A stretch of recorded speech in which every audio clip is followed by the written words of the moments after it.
আসসালামু আলাইকুম বন্ধুরা, ম্যাগনেটিক সার্চের উচ্চ মাধ্যমিক তথ্য ও যোগাযোগ প্রযুক্তি বিষয়ের উপর নির্মিত ধারাবাহিক ভিডিও টিউটোরিয়ালের আজকের ভিডিও লেসনে তোমাদের সবাইকে স্বাগতম জানাচ্ছি। বন্ধুরা, আশা করছি তোমরা সকলে ভালো আছো। আজকের এই ভিডিও লেসনে আমি তোমাদের সাথে ক্রায়োসার্জারি এই গুরুত্বপূর্ণ টপিকটা নিয়ে আলোচনা করব।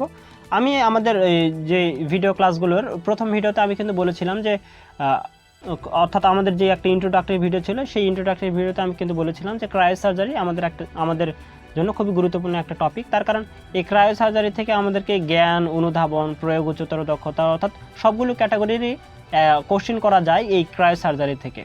সো কীভাবে কোশ্চেন করা যায় এবং কীভাবে অ্যান্সার করতে পারবো আমরা এই ক্রায়োসার্জারিতে কোশ্চেন করলে ভালো মতো অ্যান্সার করতে পারবো, আমি এই বিষয়ে কিন্তু বিস্তারিত আলোচনা করবো এই একটি ভিডিওতে, অর্থাৎ এই ক্রায়োসার্জারি নিয়ে।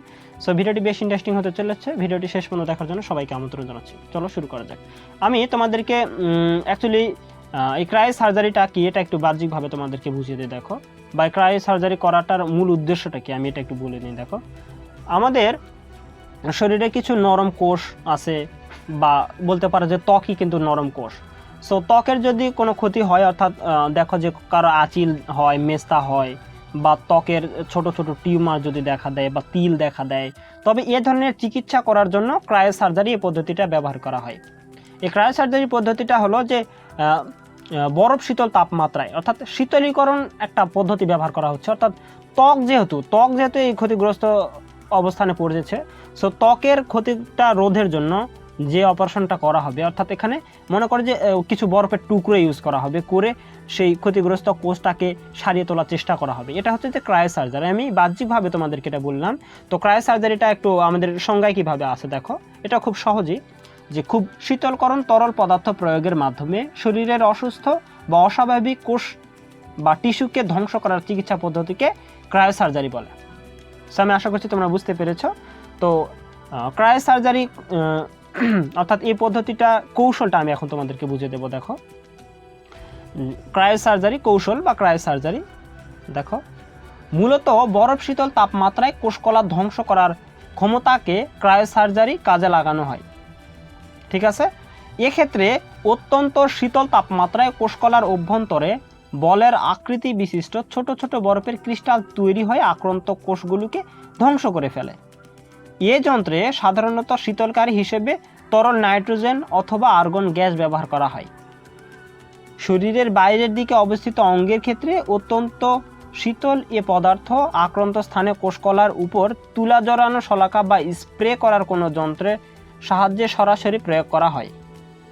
এক্ষেত্রে কখনো একটি নলের মধ্যে কার্বন ডাই অক্সাইডের ছোট ছোট বরফের টুকরো তৈরি করে অথবা অ্যাসিটনের সঙ্গে মিশ্রিত অবস্থায় মন্ডের মতো তৈরি করেও ব্যবহার করা হয়ে থাকে। প্রয়োগ পদ্ধতি এবং ঠান্ডার মাত্রা, ক্ষতের আয়তন এবং কোষকলার ধরন, গভীরতা ও অবস্থানের উপর ভিত্তি করে নির্ভর করা হয় এই ক্রায়োসার্জারি পদ্ধতি।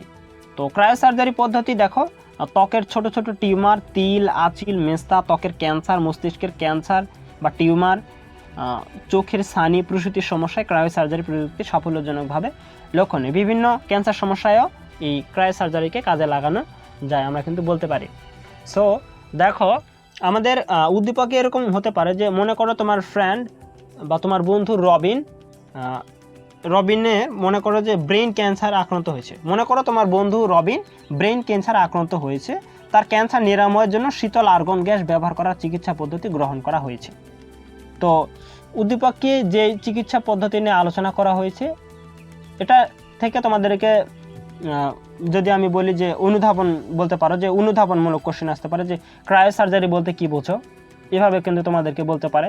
সো আমরা লিখবো যে খুব শীতলকরণ তরল পদার্থ প্রয়োগের মাধ্যমে শরীরের অসুস্থ বা অস্বাভাবিক টিস্যুকে ধ্বংস করার চিকিৎসা পদ্ধতিকে ক্রায়োসার্জারি বলে। সো বললে আমাদের এনাফ হয়ে যাবে। এরপর যদি তোমরা পারো একটু সংক্ষেপে বলবে যে আমাদের শরীরের এমন কিছু ত্বক বা নরম কোষকলা আছে যেগুলোতে এরকম অবস্থা, অর্থাৎ ছোটো ছোটো টিউমার, তিল, আঁচিল বা মেস্তা এরকম ক্ষতিগ্রস্ত হলে আমরা সেটা রিপেয়ার করার জন্য বা ক্ষতিটা সারানোর জন্য আমরা শীতলকরণ পদ্ধতি ব্যবহার করতে পারি, অর্থাৎ এই যে উপযুক্ত ক্রায়োসার্জারি পদ্ধতিটা, এই পদ্ধতি ব্যবহার করার মাধ্যমে আমরা চিকিৎসা করতে পারি। এটাই হচ্ছে যে ক্রায়োসার্জারি। তোমরা পরবর্তী স্টেপে এটা বলতে পারো, তাহলে আশা করছি তোমরা ফুললিভাবে অ্যান্সার করতে পারবে। এরপর যদি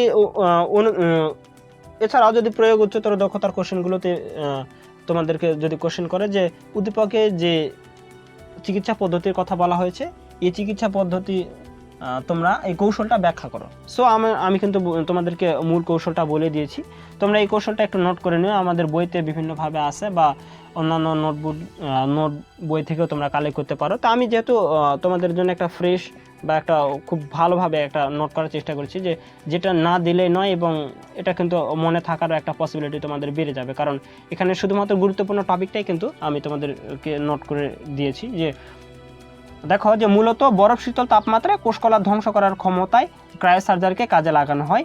এক্ষেত্রে অত্যন্ত শীতল তাপমাত্রায় কোষকলার অভ্যন্তরে বলের আকৃতি বিশিষ্ট ছোট ছোট বলের ক্রিস্টাল তৈরি হয়ে আক্রান্ত কোষগুলোকে ধ্বংস করে ফেলে।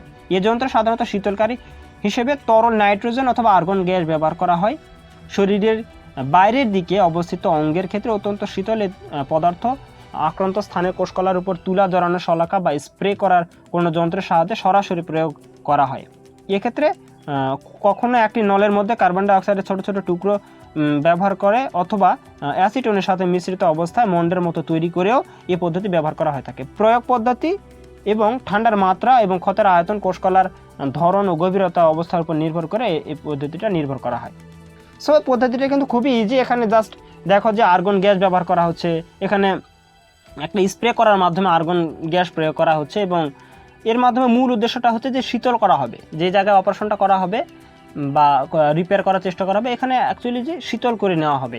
এবং শীতল করার পরিমাণটা এরকম হবে যে আসলে আমাদের ক্ষতিগ্রস্তটা কতখানি, অর্থাৎ আমাদের ক্ষতটা কি পরিমাণের, আবার গভীর নাকি, আবার এর অবস্থানটা কোথায়, এটা কি মানে ত্বকটা কি মানে মুখের কাছে নাকি নাকের কাছে নাকি শরীরে হাত পা এরকম জায়গায়। যদি হাত পা হয় তাহলে দেখো যে একটু কোষটা একটু কঠিন হবে, সো একটু বেশি ঠান্ডা প্রয়োগ করতে হবে। আবার মুখের দিকে হলে দেখো যে একটু কম শীতল তাপমাত্রা করলেই কিন্তু হয়ে যাচ্ছে। সো এরকম কিছু বিষয় আছে।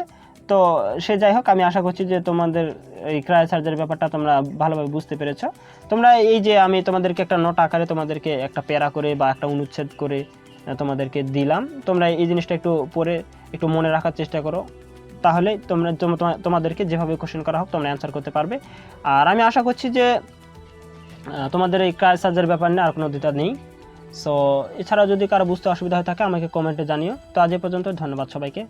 আমি এর পরবর্তী ভিডিওতে ন্যানো টেকনোলজি নিয়ে আলোচনা করবো। সো এই ভিডিওটি দেখার জন্য সবাইকে আমন্ত্রণ জানাচ্ছি। ধন্যবাদ সবাইকে। আসসালামু আলাইকুম।